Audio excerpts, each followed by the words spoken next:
If you are working out at Planet Fitness or any other gym for that matter with just regular gym machines, what you could expect of what you'd find at a gym, and you notice that on the strength training equipment for certain exercises, your joints are hurting. It could be your knees, it could be your hips, your shoulder, your elbows.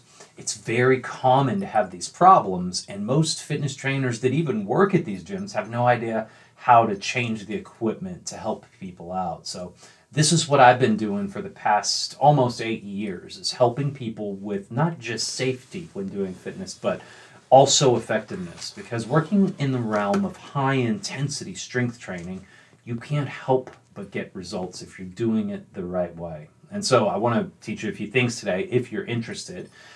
There's a free PDF down below about strength training equipment. This can apply to absolutely anything. Most of the machines that I use in the course that I am selling people, this one is mostly at Planet Fitness and then also Nautilus machines. So to change these settings at Planet Fitness, it's actually pretty simple. For the upper body, if you're using, say, a lat pull down or a chest press or anything of that nature, and you feel like your shoulder is hurting maybe on the chest press, or your elbow's hurting on the chest press, instead of starting back here, all the way back there, you'll want your starting point to start right about here when you begin pushing through that range of motion.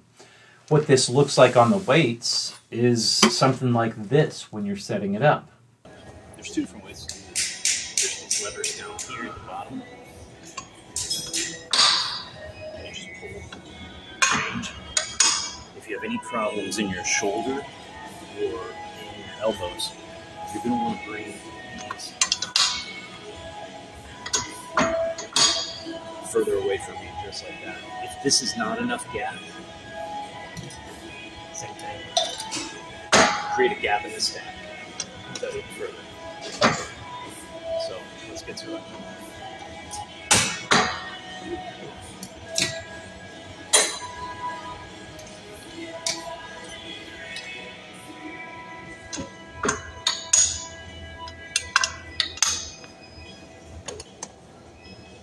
The same goes all the way across the board for all of these in the upper body.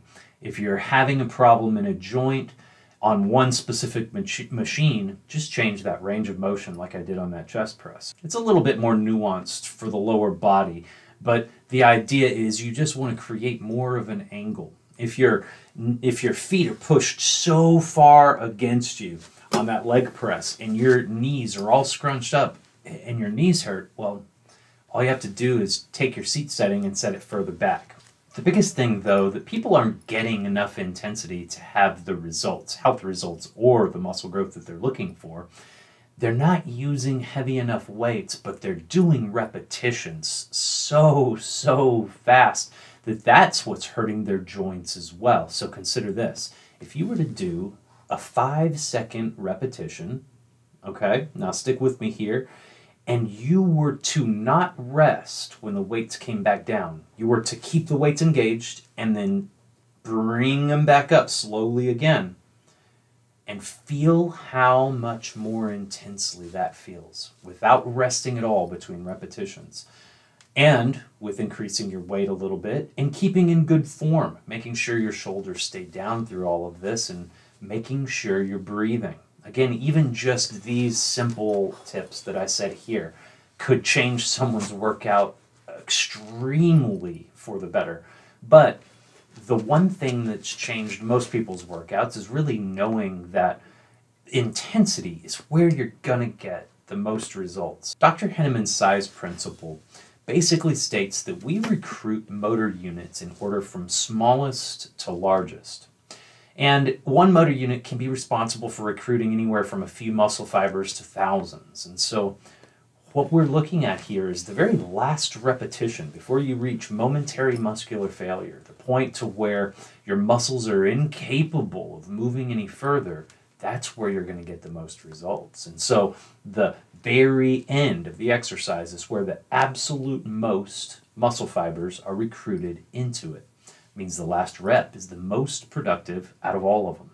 As you start to use these principles, if you decide to use them, you'll notice that your workouts change a whole lot. You notice that you put on a lot of muscle in a very short amount of time, and that you can continue to move your weights up more and more and more. So I do hope that you continue to learn more about high intensity strength training and apply it to all of your workouts, regardless of what corporate gym you're working out in. They're all pretty much going to be the same if they're not low friction equipment like Nautilus, MedX, or RenX. And if you want to get a sense of what really intense intensity looks like, moving to the point to where you cannot move any further, well, I'll give you an example here at the very end of me reaching momentary muscular failure on one of these machines at Planet Fitness.